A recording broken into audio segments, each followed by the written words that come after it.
Welcome to வலுவன் Infotech. இப்போ பார்த்தீங்கன்னா உலகம் முழுக்க மைக்ரோசாஃப்ட் ஆஃபீஸ் வந்து எல்லாருமே யூஸ் பண்ணிகிட்டு காமனாக யூஸ் பண்ணிகிட்டு இருக்கிற ஒரு விஷயம். ஸோ அந்த சாஃப்ட்வேர்ஸில் வந்து நம்ம முக்கியமாக வந்து வேர்டு, எக்ஸல், பவர் பாயிண்ட் எல்லாமே நம்ம வந்து கண்டிப்பாக ஒரு யூஸ் பண்ணியிருப்போம். முக்கியமாக ஸ்டூடெண்ட்ஸ் வந்து தன்னுடைய புது ப்ராஜெக்ட்ஸ்க்காக கண்டிப்பாக வேர்ட் டாக்குமெண்ட்டை வந்து எடிட் பண்ணுறது, அலைன் பண்ணுறது, இந்த மாதிரி பேசிக் விஷயங்களை வந்து தெரிஞ்சுக்க வேண்டியிருக்கும். முக்கியமாக ஸ்டூடெண்ட்ஸ் வந்து தங்களுடைய ரெசியூமை தானே அலைன் பண்ணக்கூடிய ஒரு பேசிக்ஸ் அலைன்மெண்ட் மெத்தட் வந்து கண்டிப்பாக தெரிஞ்சிருக்கணும். ஸோ இந்த வீடியோ உங்களுக்கு வந்து மைக்ரோசாஃப்ட் வேர்டு பற்றினா நான் முழு டுட்டோரியல் வந்து கொடுக்க போகிறதில்ல. ஜஸ்ட் என்னுடைய 13 வருஷ MS ஆஃபீஸ் எக்ஸ்பீரியன்ஸை வச்சு உங்களுக்கு சில டிப்ஸ் அண்ட் ட்ரிக்ஸை நான் சொல்கிறேன். இந்த வீடியோவில் MS வேர்டில் சில பேசிக் அலைன்மெண்ட் மெத்தட் வந்து உங்களுக்கு நான் சொல்கிறேன். இந்த வீடியோவில் வந்து உங்களுக்கு நான் மைக்ரோசாஃப்ட் ஆஃபீஸ் வந்து ஒரு சீரீஸாக 1, 2, 3 அது நம்பர் போட்டு நான் உங்களுக்கு வந்து ஆரம்பிக்க போகிறேன். பார்ப்போம், உங்களுடைய விருப்பங்களை பொறுத்து நம்ம வந்து அதை தொடரலாம். ஸோ கண்டிப்பாக இந்த வீடியோ ரொம்ப சின்ன வீடியோ தான், ஃபுல்லாக பாருங்கள், கண்டிப்பாக நீங்கள் தெளிவாக கற்றுக்க முடியும். வாங்க வீடியோக்குள்ளே போகலாம்.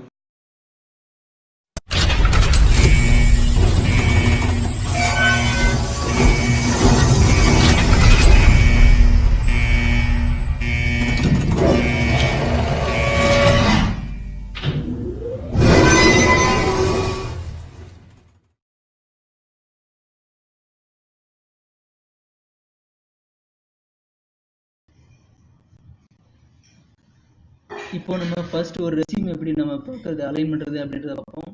ஸோ நான் இங்கே நேம் டைப் பண்ணுறேன், இங்கே பேசிகிட்டு இருக்கேன். அடுத்து ஏஜ் டைப் பண்ணுறேன், ஏஜ் வந்து 28. இப்போ வந்து ஸ்பேஸ் கொடுத்து நான் டைப் பண்ணிகிட்ருக்கேன். நார்மலாக வந்து ஸ்டூடெண்ட்ஸ் எல்லாமே ஸ்டார்டிங்கில் ஸ்பேஸ் கொடுத்து டைப் பண்ணுறாங்க. அல்லது டேப் டைப் பண்ணலாம். டேப் கொடுத்தீங்க அப்படின்னா 5 ஸ்பேஸ் வந்து ஒரு டேபுக்கு ஈக்குவலாக இருக்கும். ஸோ டேப் கொடுத்தீங்க அப்படின்னா இன்னும் கொஞ்சம் ஃபாஸ்ட்டாக கர்சர் மூவ் ஆகும். ஸோ இதில் டேப் கொடுத்து நீங்கள் ஸ்பேஸ் மூலமாக அட்ஜஸ்ட் பண்ணும்போது ஒரே ஈவனாக வராது. பார்த்தீங்கன்னா செமிகோலன் வந்து ஈவனாக வரல. ஸோ இதெல்லாம் நீங்கள் ஒவ்வொரு லைனாக நீங்கள் வந்து செக் பண்ணிட்டு தேவையில்லை. இதுக்கு வந்து ஆட்டோமேட்டிக்காக செட் பண்ணுறதுக்கு டேப்ஸ் அப்படின்றது இருக்குது. ஸோ அந்த டேப்ஸ் எப்படி யூஸ் பண்ணுறது அப்படின்றது இந்த வீடியோவில் நம்ம ஃபுல்லாக பார்க்கலாம். பேசிக் அலைன்மெண்ட்ஸில் டேப்ஸ் ஒன்று.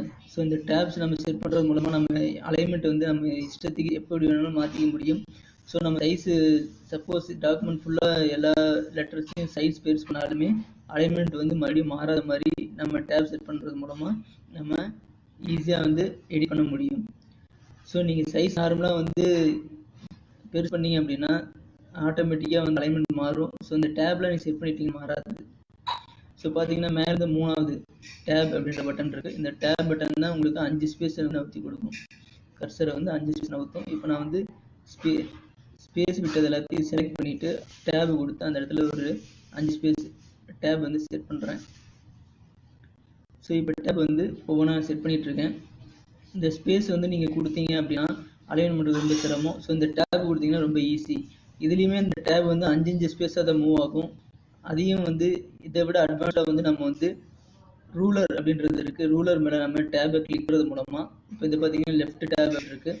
ஸோ இந்த லெஃப்ட் டேபை செலக்ட் ஆனதுக்கப்புறம் இந்த ரூலர் இருக்கு இல்லையா, இந்த ரூலர் இது மேலே நம்ம லெஃப்ட் டேபை கிளிக் பண்ணோம் அப்படின்னா நம்ம எந்த இடத்துல டேப் கொடுத்துருக்கோமோ அந்த இடத்துல எல்லாம் வந்து இந்த டேப் அந்த லெஃப்ட் டேப் இருக்கிற இடத்துல போய் உட்காந்துக்கும். ஸோ நேம் கொடுத்து ஒரு டேப் கொடுத்தேன். ஸோ செமிக்கல் வந்து அந்த இடத்த ஃபர்ஸ்ட் டேபுக்கு நேராக வந்துருச்சு. ஸோ செமிக்கலுக்கு அப்புறம் ஒரு டேப் கொடுத்துருந்தேன், அது வந்து ராஜா அப்படின்றது வந்து 2வது டேபுக்கு நேராக வந்துருச்சு. ஸோ எது வேணுமோ அதை செலக்ட் பண்ணி நம்ம டேப்ன்றது கொடுக்கணும். இந்த டேப் கொடுத்ததுக்கப்புறம் அலைன்மெண்ட் பண்ணுறது ரொம்ப ஈஸியாக இருக்கும்.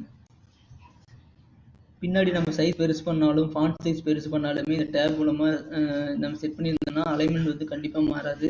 அப்படியே மாறினாலும் நம்ம ஈஸியாக அட்ஜஸ்ட் பண்ணி அலைன் பண்ணிக்க முடியும். பிரிண்ட் அவுட்டில் வந்து நல்லா கிளியராக இருக்கிற மாதிரி நம்ம விசிபிளாக இருக்கிற மாதிரி நம்ம அலைன் பண்ணி எடிட் பண்ண முடியும். ஸோ இதில் பார்த்தீங்க அப்படின்னா 5 years experience in ABC private company அப்படின்னு இருக்குது. இந்த 5 yearsன்றது கீழே வந்திருக்கு, எக்ஸ்பீரியன்ஸ் கீழே அப்படி வரக்கூடாது. 5 years அப்படின்ற வேர்டு கீழே வந்து அந்த கம்பெனின்றது வரணும். ஸோ அதை வந்து இந்த டேப் நம்ம அலைன் பண்ணிக்கலாம். ஸோ நம்ம டேப்பை செட் பண்ணுறது அப்படின்னா நம்ம எந்த இடத்துல கர்சர் இருக்கோ அந்த லைனுக்கு மட்டும் தான் டேப் செட் ஆகும். ஸோ அப்படி இல்லாத பட்சத்தில் நம்ம எந்தெந்த லைன் செலக்ட் பண்ணிக்கிறோமோ அந்த லைனை செலக்ட் பண்ணிவிட்டு நம்ம டேப் செட் பண்ணிட்டோம்னா எல்லா லைனுக்குமே அந்த டேப் வந்து செட் ஆகிடும். ஸோ இப்போ நான் செலக்ட் பண்ணுற லைனை ஸோ இந்த 2 லைனுக்கு மட்டும் டேப் செட் ஆகும். இதை பார்த்தீங்கன்னா ஹேங்கிங் இன்டென்ட் சொல்லுவாங்க. அது மேலே இருக்கிறது குடுவையும் இருக்கிறது மேல் ஃபர்ஸ்ட் லைன் இன்டென்ட், கீழே இருக்கிறது செகண்ட் லைன் இன்டென்ட். இந்த ஹேங்கிங் இன்டென்ட் அப்படின்னா தொங்கும் உள்ளுத்தல்னு சொல்லுவாங்க. அதாவது வெளி லைன் நீட்டிகிட்டு இருக்கும், உள் லைன் வந்து கொஞ்சம் தள்ளி வரணும், அதாவது இண்டென்ட் பண்ணி வரணும்னு சொல்லுவாங்க, இண்டென்ட் சொல்லுவாங்க அந்த மாதிரி. ஸோ இப்போ நான் செகண்ட் லைன் மட்டும் இண்டென்ட் பண்ணுறேன், உள்ள தள்ளுறேன். ஸோ இப்போ பார்த்தீங்கன்னா 5 years எக்ஸ்பீரியன்ஸ், அது கீழே வந்து கம்பெனின்றது கன்யூஸ்லேயே தான் வந்துருச்சு. ஸோ இந்த செகண்ட் லைன் வந்து நாங்கள் டேப் மூலமாகவே இந்த செகண்ட் லைன் நீங்கள் ஈஸியாக செட் பண்ணிக்கலாம், அது எப்படின்னு பின்னாடி சொல்கிறேன். ஸோ இது இப்போ நான் வந்து இந்த ரெண்டுலேயும் செலக்ட் பண்ணி நம்ம அலைன்மெண்ட்டை வந்து பின்னாடி மாற்றோம் அப்படின்னா ரைட் சைடு அலைன்மெண்ட் நான் மாற்றேன். ஸோ இந்த ரைட் சைடு அலைன்மெண்ட்டை வந்து நம்ம மாற்றும் போது ஆட்டோமேட்டிக்காக அது வந்து அட்ஜஸ்ட் ஆகிக்கும். இப்போ 3 லைனாக மாறிடுச்சு. ஸோ பார்த்தீங்கன்னா உங்களுக்கு எந்த மாதிரியான நீங்கள் ஆல்ட்ரேஷன் பண்ணாலுமே இது வந்து டேப் செட் பண்ணிக்கிறதுனால உங்களுக்கு வந்து ஈஸியாக வந்து அலைன் ஆகிக்கும், தானாகவே ஆட்டோமேட்டிக் அலைன் ஆகிக்கும். அடுத்து சென்டர் டேப் அப்படின்றது கிளிக் பண்ண செலக்ட் ஆகிடுச்சு. ஸோ இதை யூஎஸ் ஃபெய்த்ஃபுல்லி அப்படின்றது நீங்கள் டைப் பண்ணும்போது அது கீழே வர நேம் வந்து யூஎஸ் ஃபெய்த்ஃபுல்லி சென்டராக இருக்கணும். இப்போ எக்ஸாம்பிள் பார்க்கலாம், யூஎஸ் ஃபெய்த்ஃபுல்லி டைப் பண்ணுறேன், அது கீழே நேம் வந்து டைப் பண்ணுறேன். ஸோ இந்த நேம் வந்து யூஎஸ் ஃபெய்த்ஃபுல்லிக்கு சென்டராக இருக்கணும் அப்படின்றப்போ இந்த சென்டர் டேப் வந்து நம்ம யூஸ் பண்ணணும். So centre tab already select இருக்குது, எது வேணும் அந்த லைன் மட்டும் செலக்ட் பண்ணிக்கிறேன். ஸோ இந்த லைனை கீழே எடுத்து விட்டிங்கன்னா டேப் வந்து டெலிட் ஆகிடும். ஸோ ரிமூவ் பண்ணுறதுக்கு கீழே எடுத்து விட்டால் போதும். ஸோ செகண்ட் லைனை பழையபடி செட் பண்ணிட்டேன். இப்போ சென்டர் டேப் இருக்கான்னு செக் பண்ணிக்கோங்க. சென்டர் டேப் செட் பண்ணியிருக்கேன். ஸோ கிளிக் பண்ண அப்படின்னா அந்த இடத்துல சென்டர் டேப் செட் ஆயிரும். நான் டேப் அப்படின்றத முன்னாடி லைனில் வச்சுருந்தேன்னா அந்த டேபுக்கு நேராக வந்து வந்துடும். ஸோ இப்போ டைப் பண்ணி அப்படின்னாலும் ரெண்டு பக்கமும் ஈவனாக தான், லெஃப்ட் ரைட் ஈவனாக தான் வந்து உங்களுக்கு வந்து சென்டராக தான் வந்து உங்களுக்கு டைப் ஆகும். ஸோ நீங்கள் வந்து பின்னாடி எதுவும் அலைன்மெண்ட் பண்ணாலும் ஈஸியாக இருக்கும். ஸோ இந்த சென்டர் டைப் யூஸ் பண்ணுறதுனால உங்களுக்கு ரெண்டு லைனுக்கு நடுவில் சென்டராக உங்களுக்கு வந்து அலைன் பண்ணுறது ஈஸியாக இருக்கும். ஸோ அடுத்து கொட்டேஷன் மாதிரி ஒன்று நம்ம பார்ப்போம். இந்த கொட்டேஷன் மாதிரி நம்ம பார்க்கும்போது பார்த்தீங்கன்னா உங்களுக்கு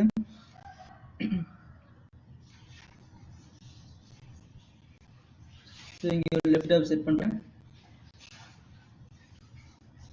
ஸோ டேப் கொடுத்தோன்னா அந்த லெஃப்ட் டேபுக்கு நேராக வந்துடுச்சு. ஸோ இப்போ வந்து ரைஸ் அப்படின்னு கொடுக்குறேன். ஸோ ரைஸ்ன்னு கொடுத்துட்டேன். இதுக்கப்புறம் வந்து ருபீஸ் அண்ட் ரேட் வந்து நான் கொடுக்குறேன் 300 rupees. ஸோ ஒரு டேபுக்கு வந்து ருபீஸ் கொடுத்துட்டேன், அடுத்த டேபுக்கு 300 மூவ் பண்ணிட்டேன். ஸோ என்ட்ரு அடித்தேன் அப்படின்னா நீங்கள் முதல் லைனில் என்னென்ன டேப் இருக்கோ அதே லைனில் ரெண்டாவது லைனுக்கு வரும். ஸோ இது மட்டும் டேப் மட்டும் இல்லை, முதல் லைனில் என்ன ப்ராப்பர்ட்டிஸ் இருந்தாலும் போல்டு இட்டாலிக் அது எது இருந்தாலுமே நீங்கள் என்ட்ரு அடிக்கும்போது அடுத்த லைனுக்கும் அதே ஃபார்மேட்டிங் வந்து அப்படியே ஃபார்வேர்ட் பண்ணும். வேர்டில் வந்து இதுதான் முக்கியமான ஆப்ஷன். ஸோ இது வந்து மூணாவது லைன்லையும் பார்க்குறேன், அதே டேப் தான் இருக்குது பார்த்துங்க. ஸோ ரைஸ் ஃப்ரூட் இந்த மாதிரி நான் வந்து ரேட் வந்து செட் பண்ணிட்டு தரேன். இதில் பார்த்தீங்கன்னா ரேட் வந்து எப்பயுமே நீங்கள் ரைட் சைடு, அதாவது ரைட் டு லெஃப்ட் அலைன்மெண்ட்டில் தான் இருக்கணும். அதாவது வலதுபுறம்லேருந்து இடதுபுறமாக தான் நீங்கள் வந்து ரேட் வந்து டைப் பண்ணுவோம். எழுதும்போது நம்ம அப்படி தான் போடுவோம். அப்போ கால்குலேஷன் நம்ம பண்ணுறது ஈஸியாக இருக்கும், செக் பண்ணுறதும் ஈஸியாக இருக்கும். ஸோ அந்த மாதிரி ரைட் டு லெஃப்ட் எழுதுறதுக்கு தான் வந்து இந்த ரைட் டேப் அப்படின்ட்டு யூஸ் பண்ணுறோம். ஸோ அந்த ரைட் டேப் எப்படி செட் பண்ணுறது அப்படின்னு பார்ப்போம். எதுக்கு வேணும் அதெல்லாம் செலக்ட் பண்ணிக்கோங்க. செலக்ட் பண்ணிவிட்டு ரைட் டேப் அதே கிளிக் பண்ணால் மாறிட்டே இருக்கும். சென்டர் டேப் ரைட் டேப் வந்துடுச்சு. ஸோ ரைட் டேப் இருக்குது. இப்போ நீங்கள் கிளிக் பண்ணிங்கன்னா ரைட் டேப் வந்து கிளிக் ஆகும். ஸோ ஒரு லெஃப்ட் டேப் எடுத்து விட்றேன், ஆட்டோமேட்டிக்காக ரைட் டேப்புக்கு வந்து அலைன் ஆகிடுச்சு. இப்போ பார்த்தீங்கன்னா ஒரு 0 0 எல்லாமே ஒரே லைனாக வந்துடுச்சு, டெசிமல் பாயிண்டில் ஒரே நேரம் வந்துடுச்சு. இப்போ இன்னொரு ப்ராப்ளம் இருக்குது, டெசிமல் பாயிண்ட்ஸ் வந்து ஒரு லைனில் வந்து 2 டிஜிட், ஒரு லைனில் 4 டிஜிட் வந்தால் எப்படி அலைன் ஆகும் அப்படின்னு கேட்குறீங்களா? அதுக்கு வந்து டெசிமல் டேப் அப்படின்றது இருக்குது. ஸோ இப்போ நான் டெசிமல் டேப்பை செட் பண்ணியிருக்கேன், பார்த்துக்குங்க. ஸோ இப்போ நான் அடுத்த ஃபிகர் அடிக்கிறேன், ருபீஸ் அடிக்கிறேன். இப்போ பார்த்தீங்கன்னா டெசிமல் டேப் அதாவது 59345 இது வந்து உங்களுக்கு டாட் வச்சதுக்கப்புறம் பார்த்தீங்கன்னா ரைட் சைடு மூவ் ஆகுது. ஸோ டாட் இது முன்னாடி வரைக்கும் ரைட் டு லெஃப்ட் மூவ் ஆகிட்டு இருந்தது, டாட் வச்சதுக்கப்புறம் ரைட் சைடு மூவ் ஆகுது. இப்போ வந்து டெசிமல் பாயிண்ட் வந்து உங்களுக்கு ஈஸியாக வந்து கால்குலேட் பண்ணுறது ஈஸியாக இருக்கும். ஸோ இது வந்து டெசிமல் டேப் அப்படின்னு சொல்லுவோம். அடுத்தது இன்னொரு கிளிக் பண்ணிங்கன்னா பார் டேப். ஸோ இந்த பார் டேப் நீங்கள் எங்கே கிளிக் பண்ணாலும் அந்த இடத்துல வந்து ஒரு பார்னா ஒரு கோடு மாதிரி வந்துட்டு இருக்கும். ஸோ இப்போ நான் இந்த லைனில் செலக்ட் பண்ணியிருக்கேன். ஸோ கோடு வருது. எக்ஸாம்பிள் ஸ்டேஜ் டெக்கரேஷன் அப்படின்னு கொடுக்குறேன். ஸோ இப்போ நம்ம என்டர் அடித்தோம் அப்படின்னா அடுத்த லைனுக்கும் அதே கோடு வரும். ஸோ இந்த பார் டேப் வந்து நடுவில் ஒரு கோடு மாதிரி நம்ம கிரியேட் பண்ணியிருக்கோம். இந்த டேப்ஸ் எல்லாத்தையுமே நீங்கள் செலக்ட் பண்ணி எப்போ வேணாலும் முன்னாடி பின்னாடி மாற்றிக்க முடியும். ரொம்ப முக்கியம், நீங்கள் எந்த லைனில் கர்சர் இருக்கோ அந்த லைன் தான் வந்து மாறும். அப்படி இல்லைன்னா எந்தெந்த லைன் செலக்ட் பண்ணியிருக்கீங்களோ அந்த லைன் தான் சேஞ்சஸ் வந்து ஆகும். ஸோ நீங்கள் மாற்றும் போது எல்லாம் ஈவனாக ஒரே மாதிரி நீங்கள் மாற்றணும் அப்படின்னு நினச்சிங்கன்னா எல்லாத்தையும் செலக்ட் பண்ணி மாற்றணும். அது ரொம்ப இம்பார்ட்டன்ட்.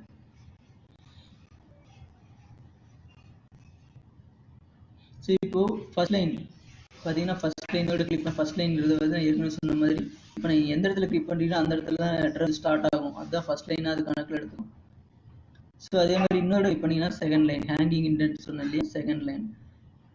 இந்த ஹேங்கிங் இண்டென்ட் வந்து பார்த்தீங்கன்னா தொங்க முள்தள்ளல், அதாவது முதல் லைன் மட்டும் லெஃப்ட் சைடு இருக்கும், ரெண்டாவது லைன் வந்து ரைட் உள்ள தள்ளி இருக்கும், தொங்க நம்பர் இருக்கும், அது வந்து தொங்க முள்தள்ளல்னு சொல்லுவாங்க. ஸோ இந்த இடத்துல செட் பண்ணியிருக்கேன். இப்போ பார்த்தீங்கன்னா முதல் லைன் வந்து 8ங்கிறது வந்து லெஃப்ட் சைடு வந்து கார்னரில் ஈவனாக ஸ்டார்ட் ஆகுது.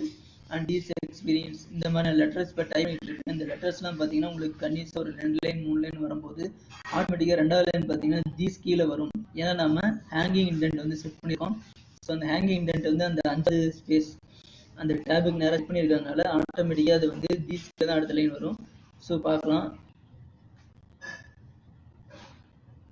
பார்த்தீங்கன்னா கம்பேர் அப்படின்றது உங்களுக்கு வந்து அழகாக தீஸ் கீழே வந்துருச்சு. ஸோ இந்த மாதிரி நீங்கள் எத்தனை டைப் பண்ணாலும் ஆட்டோமேட்டிக்காக வெளியே வந்துடும். நீங்கள் என்ட்ரன்சிங் அப்படின்னா நேராக 8க்கு நேராக வந்து நிற்கும் கர்சர். ஸோ இதுதான் வந்து அது, ஏன்னா அது ஃபர்ஸ்ட் லைன்ங்கிறதுனால 8க்கு நேராக வந்து நிற்கும். ஸோ இதுதான் ஹேங்கிங் இண்டென்ட். ஸோ இந்த டேப்ஸ் யூஸ் பண்ணி நீங்கள் எந்த விதமான அலைன்மெண்ட்டுமே ஈஸியாக பண்ணிக்க முடியும். இது பேசிக் அலைன்மெண்ட்டில் centre alignment, right alignment, left alignment இந்த மாதிரி பேசிக்ஸ் இல்லாமல் இது ரொம்ப முக்கியம். நீங்கள் ஸ்டேட்மெண்ட்டாக டைப் பண்ணாலும் சரி, இல்லை ரெஸ்யூம் எது டைப் பண்ணாலுமே இந்த டேப் செட் பண்ணி நீங்கள் யூஸ் பண்ணணும். அப்போ தான் நீங்கள் இப்போ நான் சப்போஸ் இதில் எல்லாத்தையும் செலக்ட் பண்ணி பெருசு பண்ணுறேன், லெட்டர் சைஸ் பெருசு பண்ணுறனாலும் இது வந்து அலைன்மெண்ட் மாறாது. ஸோ அடுத்து நீங்கள் பார்த்தீங்கன்னா நான் டைப் பண்ணிட்டு இருக்கிறப்போ நிறைய பேராகிராஃப் வந்து டைப் பண்ணிட்டு இருப்போம். அப்போ வந்து ஒரு புது டாபிக் யூஸ் பண்ணுறப்போ அடுத்த பேஜில் ஃபர்ஸ்ட் பேஜாக வந்து ஸ்டார்ட் பண்ணுற மாதிரி இருக்கும். ஸோ அந்த மாதிரி இடத்துல நீங்கள் என்ட்ரு அடிச்சுட்டு ஒவ்வொரு லைனாக என்ட்ரு அடிச்சுட்டு வந்து நீங்கள் அடுத்த லைனை வந்து டைப் பண்ணிங்கன்னா அது வந்து நீங்கள் மறுபடியும் கரெக்ஷன் பண்ணுறப்போ ஒரு 100 பேஜ் இருக்கிறப்போ அது மறுபடியும் அலைன் பண்ணுற மாதிரி இருக்கும். ஸோ நீங்கள் என்ன பண்ணணும் அப்படின்னா இந்த மாதிரி நீங்கள் ஒவ்வொரு லைனாக அந்த ஜூம் அவுட் பண்ணுங்க. ஸோ 3 பேஜ் வியூ அது மாதிரி ஜூம் அவுட் பண்ணியிருக்கேன். கீழே டாப் பாட்டமில் இப்போ டெலிட் பண்ணுறேன். நான் என்ட்ரு அடிச்சது எல்லாத்தையும் டெலிட் பண்ணிட்டு கண்ட்ரோல் என்ட்ரு கொடுத்தேன் அப்படின்னா உங்களுக்கு ஆட்டோமேட்டிக்காக ஃபர்ஸ்ட் பேஜ் ஸ்டார்ட் ஆகும். மறுபடியும் கொடுத்தனா மறுபடியும் ஃபர்ஸ்ட் பேஜ் ஸ்டார்ட் ஆகிருக்கு. ஸோ இந்த மாதிரி நீங்கள் ஃபர்ஸ்ட் பேஜ் ஸ்டார்ட் ஆகும் அப்படின்னு நினச்சிங்கன்னா அந்த இடத்துல கண்ட்ரோல் என்ட்ரு கொடுக்கணும். ஸோ கர்சர் எந்த இடத்துல நீங்கள் கண்ட்ரோல் என்ட்ரு கொடுக்குறீங்களோ அந்த இடத்தோட அந்த பேஜ் முடிஞ்சிட்டு ஃபர்ஸ்ட் பேஜாக ஸ்டார்ட் ஆகிடும். ஸோ அதுக்கு மேலே நீங்கள் சில கான்டென்ட் வந்து ஆட் பண்ணலாம். இப்போ நான் ஃபர்ஸ்ட் பேஜ் ஸ்டார்ட் பண்ணிட்டேன், ஆனால் அதுக்கு முந்தின பேஜ் சில கான்டென்ட் வந்து ஆட் பண்ணுறேன். கான்டென்ட் அதாவது ஐட்டம் சில மேட்டர் டைப் பண்ணுறேன் அப்படின்னா ஆட்டோமேட்டிக்காக அது எப்பயுமே ஃபர்ஸ்ட் பேஜ் தான் ஸ்டார்ட் ஆகும்.